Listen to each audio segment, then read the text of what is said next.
კიდევ ერთხელ მინდა ვისაუბრო საკადრო გადაწყვეტილებებზე, რომლებიც იქნა მიღებული, როგორც მოგეხსენებათ, საქართველოს უბირებული ტერიტორიებიდან დევნილთა შრომის ჯანმრთელობის და სოციალური დაცვის მინისტრად დაინიშნა ბატონი მიხეილ სარჯულაძე, რომელსაც წარდგენა ნამდვილად არ სჭირდება. დიდი ხანია ეს არის ჩვენი პოლიტიკური გუნდის ძალიან ღირსეული წევრი, ღირსეული პროფესიონალი, რაჩვენებულად კეთილსინდისიერი ადამიანი და ბატონ მიხეილს კიდევ ერთხელ მინდა სხდომაზე წარმატებები უსურვო. გილოცავთ ბატონ მიხეილ.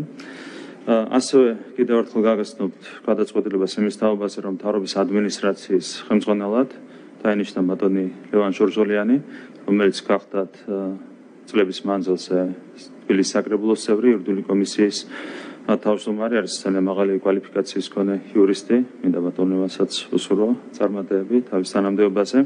ბატონი ნიკა ტყემალაძე დაინიშნა მთავრობის ადმინისტრაციის რეგიონებთან ურთიერთობის დეპარტამენტის ხელმძღვანელად. ბატონი ნიკა არის ძალიან კვალიფიციური ადამიანი, აქვს მაღალი კვალიფიკაცია. ძალიან მნიშვნელოვანია არაერთხელ გქონდა მე საუბარი, მათ შორის საპარლამენტო გამოსვლის დროს იმ სამუშაოების ხარისხი, რომლებიც ხორციელდება რეგიონებში, მომსახურების ხარისხი და ამ კუთხით განსაკუთრებული ყურადღება მართებს დეპარტამენტს და დარწმუნებული ვარ, რომ ბატონი ნიკა იქნება საუკეთესო ხელმძღვანელი ამ დეპარტამენტის. ბატონი ზურაბ აბაშიძე მან თავად მიიღო გადაწყვეტილება მისი თანამდებობის დატოვების თაობაზე. ეს მოგეხსენება წლების მანძილზე იყო პრემიერ-მინისტრის სპეციალური წარმომადგენელი რუსეთთან ურთიერთობის საკითხებში. მაცელიძეძე მეტეხნის განმავლობაში ის ემსახურებოდა ამ საქმეს, ძალიან დიდი წარმატებით, ძალიან სერიოზული მიღწევები ჰქონდა ჩვენ სხვადასხვა მიმართულებით, მისი ძალისხმევით, მისი მონაწილეობით, ჩართულობით და მას მინდა მადლობა გადაუხადო მრავალწლიანი სამსახურისთვის სახელმწიფოს წინაშე და მინდა მას წარმატებები უსურვო უკვე ახალ თანამდებობაზე. ბატონი ზურაბ აბაშიძე დაიკავეს პრემიერ-მინისტრის მრჩევლის თანამდებობას. მადლობა მინდა უთხრა მას იმისათვის, რომ დათანხმდა ჩემს შემოთავაზებას ამასთან დაკავშირებით. წარმატებები ბატონო ზურაბ.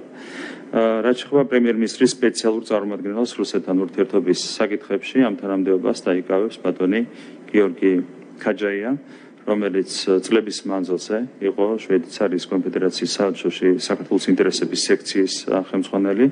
დღეიდან ის იქნება უკვე პრემიერ-მინისტრის სპეცწარმომადგენელი რუსეთთან ურთიერთობის საკითხებში. წარმატებებს უსურვებ ბატონ გიორგის. ასეთი იყო საკადრო გადაწყვეტილებები. კიდევ ერთი თემა, რომელსაც მინდა შევეხო, ეს არის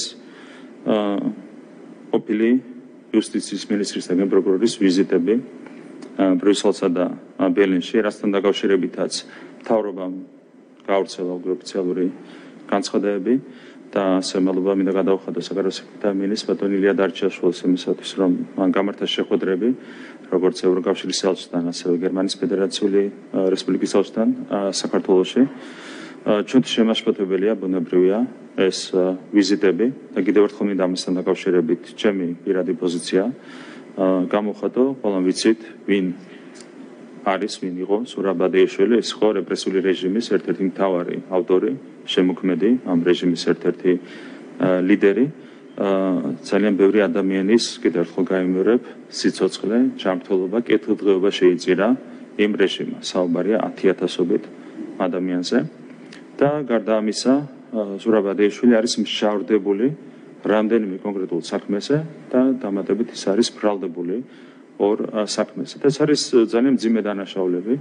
ეს არის მაგალითად ერთ-ერთი კომერციული ობიექტი, ღვინის ქარხნის მიტაცების უკანონო ჩამორთმევის საქმე, ხო? დამეთანხმებით ეს არ არის მარტივი დანაშაული. ეს არის ერთ-ერთი ტელეკომპანიის იბერიას ხელში ჩაგდების საქმე, მედიის წინააღმდეგ მიმართული უმძიმესი დანაშაული. ეს არის კობა დავითაშვილის გატაცების და მასზე სასტიკი ძალადობის საქმე, რაც პირდაპირ იყო ჩართული ზურაბ აბაშიძე. ეს არის პატიმრების სამების საქმე, რომელზეც მას აქვს შეფარდებული მშავრი და ეს არის ქართულ ბანკის გაკუთრების საქმე. უმძიმეს დანაშაულებზეა საუბარი და ასეთი ადამიანი, როცა სარგებლობს თავისუფალი მიმოსვლით ევროკავშირში, ეს არის რა თქმა უნდა ღრმად შემაშფოთებელი თითოეული ჩვენგანისთვის. ასევე ბრალი აქვს აღანებული ზურაბ აბაშიძეს 7 ნოემბრის ძალადობის საქმეზე და მუტარ ობაქიძის კვლელობის დანაშაულის დაფარვის საქმეზე. ეს არის კონკრეტული უმძიმესი დანაშაულები, როდესაც ასეთ მძიმე დანაშაულებში ბრალდებული, მშავრდებული პირი თავისუფლად გადაადგილდება ევროპაში უკრაინული დელეგაციის შემადგენლობაში ეს არის რა თქმა უნდა შემაშფოთებელი და არ შეიძლებოდა ეს ფაქტი ჩვენ დაგვეტოვებინა რეაგირების გარეშე და კიდევ ერთხელ ხაზგავსო იმას რაც მითითებული იყო მთავრობის განცხადებაში რომ ასეთი ფაქტები ძირს უთხრის ქართული საზოგადოების აღქმას იმასთან დაკავშირებით რომ ევროპული ბიუროკრატია არის ფასეულობების ერთგული ისეთი ფასეულობების როგორც არის პირველ რიგში სამართლებრივი სახელმწიფოს პრინციპი. გარდა ამისა არის სხვა შემთხვევებიც, როდესაც დამნაშავეები, ძებნილები თავისუფლად გადაადგილდებიან ევროკავშირის ფარგლებში და მათ შორის ეს ადამიანები დღესაც არიან ეჭვმიტანილი კონკრეტულ ქმედებებში, რომლებიც არის უკვე ევროკავშირის მოქალაქეების წინააღმდეგ მიმართული არის უმძიმესი დანაშაულების შემთხვევა, როგორც არის კოლცენტრების საქმე და ეს შემდეგ, ხო, ყველა მიცის, რაზეც მაქვს საუბარი. ასევე რაც შეეხება უკრაინას, ამასთან დაკავშირებითაც გავრცელდა ჩვენი განცხადება. მე კიდევ ერთხელ ხაზი მინდა გავუსვა იმას, რომ ჩვენ ძალიან დიდი ხნის განმავლობაში საერთოდ ვიკავებდით თავს კონკრეტული განცხადებების გაკეთებასთან.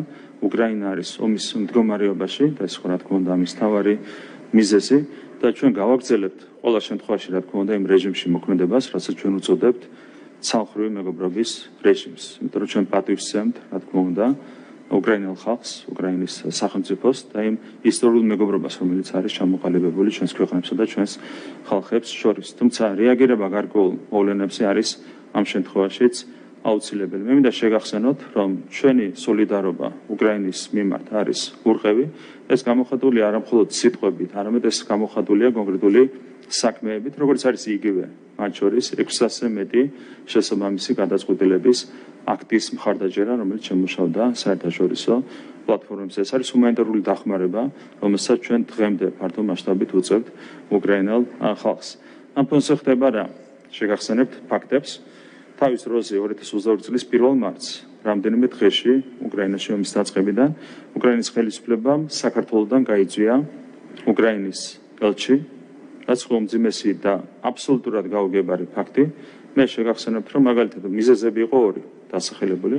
ეს იყო სანქციების არ დაწესება და ეს იყო მებრძოლი მოხალისეების არ გაგზავნა უკრაინაში. მე შეგახსენებთ, რომ არაერთ ქვეყანაში აღარ დავასახელებ ახლა ქვეყნებს გასაგები მიზეზების გამო, დღემდე არიან მოქმედი ელჩები, რომელსაც პირად უფრო განსხვავებული სრულიად განსხვავებული ვიტყოდი პოზიცია ეკავათ უკრაინის ომთან დაკავშირებით. იქ წლების მანძილზე არ ხდებოდა ელჩების გაწვა, აბსოლუტურად გაუგებარი იყო, ხო? მით უმეტეს დღევანდელი გადმოსახედიდან ცალსახად შეიძლება ითქვას, რომ სრულიად გაუგებარი იყო ეს გადაწყვეტილება, რომელიც თავის დროზე მიიღო უკრაინის ხელისუფლებამ. ასევე შეგახსენებთ, რომ შარშან 3 ივლისს უკრაინის ტერიტორია დაატოვებინეს ჩვენს ელჩს. ეს იყო ის ელჩი, ეს არის ის ელჩი, რომელსაც კიევი არ დაუტოვებია პირველივე დღეებიდან, როცა დაიწყო ომი. მას შეგახსენებთ, რომ არაერთმა დიპლომატმა, მათ შორის ევროპული ქვეყნების დიპლომატებმა, ამერიკულმა დიპლომატებმა დატოვეს კიევი, უსაფრთხოების მოსაზრებიდან გამომდინარე, რაც გასაგებია, მაგრამ შეგახსენებთ, რომ საქართველოს ელჩმა პირველივე დღეებიდან პრინციპულად არ დატოვა კიევი და იმ დღეებიდან მოყოლებული უწყვეტად ის იმყოფებოდა უკრაინაში და მათ შორის დახმარებას უწევდა უკრაინელებს, იქნებოდა ეს ჰუმანიტარული საკითხები და პოლიტიკური საკითხები, მთლიანად იყო ჩართული ამ საკითხების მოგვარებაში. ასეთი ადამიანი, როცა ტოვებს იზოლების წესით უკრაინას, ყალბის საბაბში გახსენებთ, ეს იყო მიხეილ სააკაშვილის მომაკვდავ მდგომარეობაში ყოფნა. ეს იყო ოფიციალური საბაბი, რომელიც მაშინ უკრაინის ხელისუფლებამ დაასახელა.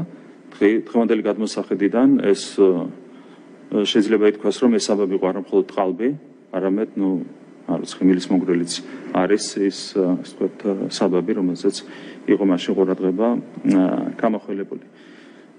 ასევე განცხადება გავრცელდა ზუსტად იმ დროს, როცა დაატოვებინეს უკრაინა ჩვენს ელჩს, იმის თაობაზე, რომ რუსეთი საქართველოს ხელისუფლების ხელით ვციტირებ კლავდა მიხეილ სააკაშვილს. ეს არის რაღაცა შეგნებული ნაბიჯი, რომელიც თითქოს მიზნად ისახავს ისტორიული მეგობრობის თვითშრდილის მიღანებას ორ ხალხს შორის, რაც არის აბსოლუტურად კატეგორიულად მიუღებელი და მაღალ თანამდებობებს რაც შეეხება დღემდე უკრაინის ხელისუფლებაში მაღალ თანამდებობებს იკავებენ დამნაშავეები, კრიმინალები, ძებნილები. აქ გამოსაყოფია კიდევ ერთხელ ზურაბ ადეიშვილი და ასევე გიორგი ლორთქიფანიძე, რომელიც შეგახსენებთ, რომ გარდა ძალადობრივი დანაშაულებისა არის ეჭვმიტანილი მიხეილ სააკაშვილის საქართველოში ჩამოსვლის ხარდაჭერაში. ამაზე არსებობს კონკრეტული ჩვენებები, მოწმეების ჩვენებები და მე შეგახსენებთ, რომ მიხეილ სააკაშვილის საქართველოში უკანონოდ შემოსვლის შემდეგ გიორგი ლორთქიფანიძე დაწინაურდა კიდეც თანამდებობაზე და მან მიიღო კონტრდაზვერვის სამსახურის უფროების მოადგილის თანამდებობა, რაც გარკვეულ კითხვის ნიშნებს აჩენს რბილად, რომ თქვათ, ეს ნაბიჯები არის ჩვენთვის აბსოლუტურად გაუგებარი და ჩვენ იმედს ვიტოვებთ, რომ საბოლოოდ უკრაინის ხელისუფლება მაინც გადახედავს იმ გადაწყვეტილებებს, რომლებიც მიიღო მთელი ამ პერიოდის განმავლობაში, მათ შორის იმედი გვაქვს, რომ გადმოგცემენ დამნაშავეებს, უმძიმეს დანაშაულებში მხინებულ პირებს, ეს არის აუცილებელი პირობა იმისათვის, რომ არავითარი პრობლემა არ შეექმნას იმ ისტორიულ მეგობრობას, რომელიც არის ჩამოყალიბებული ქვეყნებს შორის.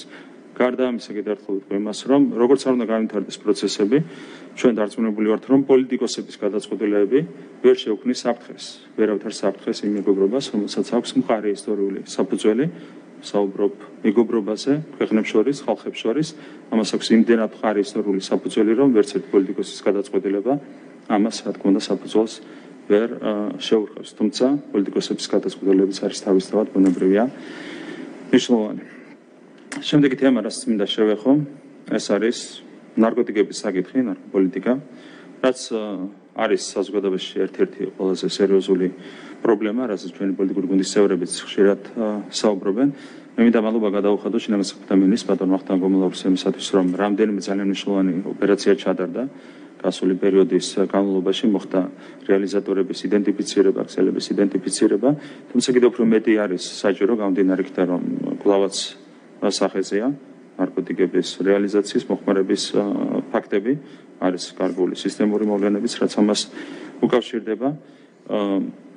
არის ასეთი ტერმინი მათ შორის დამკვიდრებული ლიბერალური ნარკოპოლიტიკა, რაც მე ვიტყოდი, რომ არის იმ იდეოლოგიის გაგრძელება, რომელსაც ჩვენ უწოდებთ ფსევდოლიბერალურ იდეოლოგიას. ანუ ეს არის ამ იდეოლოგიური ხაზის ერთ-ერთი შემადგენელი ნაწილი, რასაც ვფიქრობთ, რომ უნდა დაუპირისპირდეთ. ეს არ არის ის იდეოლოგია, რომელიც შეიძლება იყოს მისაღები ჩვენი საზოგადოებისთვის და რომელიც შეიძლება წაადგეს ჩვენს საზოგადოებას. მე შეგახსენებთ, რომ ნარკოტიკები ანადგურებს არა მხოლოდ ჯანმრთელობას, არამედ ანადგურებს ღირებულებებსაც. და ეს არის ამ ეგრეთ წოდებული ფსევდოლიბერალური იდეოლოგიის ერთ-ერთი მთავარი ამოცანა, რომ ახალგაზრდებში განადგურდეს ღირებულებები. რასაც ჩვენ აუცილებლად უნდა დაუპირისპირდეთ. ერთ პერიოდი ამ ადამიანებმა მიაღწიეს გარკვეულ წარმატებას ამ მიმართულებით, ამ ლიბერალური ნარკოპოლიტიკის იდეოლოგიის პროპაგანდის მიმართულებით, თუმცა ჩვენ ამას არავითარ შემთხვევაში არ უნდა შევეგოთ. მე მგონია, რომ დაუშვებელია ნებისმიერი ლოიალური დამოკიდებულება ამ საკითხის მიმართ. რა თქმა უნდა, არ საუბრობ მომხარებლებზე,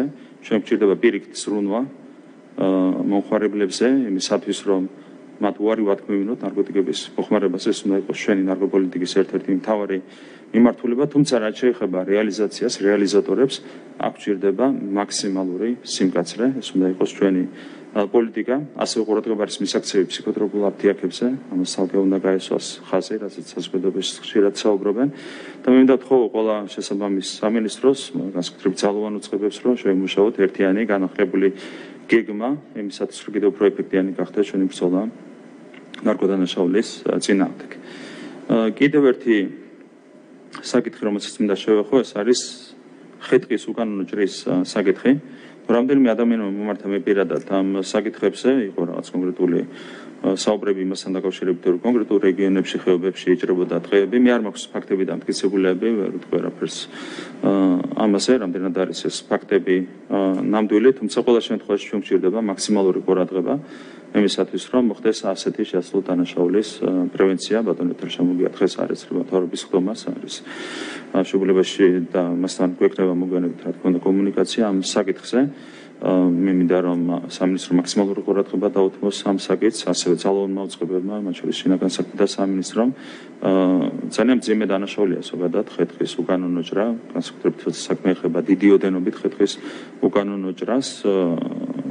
არანაკლებ მძიმე დანაშაულია, სხვა მძიმე დანაშაულებს რო შევადაროთ, გამომდინარე იქიდან, რომ ნადგურდება სტრატეგიული რესურსი ჩვენი მომავალი თაობებისთვის და ჩვენი მოსახლეობისთვის. აქედან გამომდინარე, რომ შეიძლება აქაც მაქსიმალური ყურადღება და მაქსიმალური სიმკაცრე.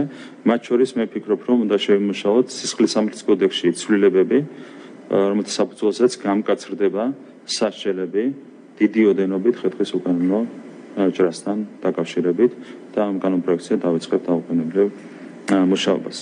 მე მინდა მადლობა გადავუხადო განათლების მეცნიერების და ახალგაზრდობის მინისტრს გიორგი ამალახვარს პირველადი კონცეფციის მომზადებისთვის, რომელიც უკავშირდება სტუდენტების კურსდამთავრებულების ანაზღაურებად სტაჟირებას და მინდა მოგეხსენოთ, რომ მოახლოეს დღეებში დავიწყებთ უკვე ფართო კონსულტაციებს სტუდენტებთან, ახალგაზრდებთან იმისათვის, რომ ამ კონცეფციას მივცეთ საბოლოო სახე, იმისათვის, რომ სისტემა მიმოქმედოს მაქსიმალურად ეფექტიანად, როგორც მოგეხსენება, ჩვენი მიზანია, რომ შემოდგომიდან უკვე ავმოქმედოთ ეს სისტემა, რამდენიმე 1000 სტუდენტს მინიმუმ და მიეცეს რამდენიმე თვიანი სტაჟირების გავლის საშუალება, ანაზღაურებადი სტაჟირების გავლის საშუალება საჯარო სტრუქტურებში და ასევე კერძო სტრუქტურებში თანამშრომლობის საფუძველზე.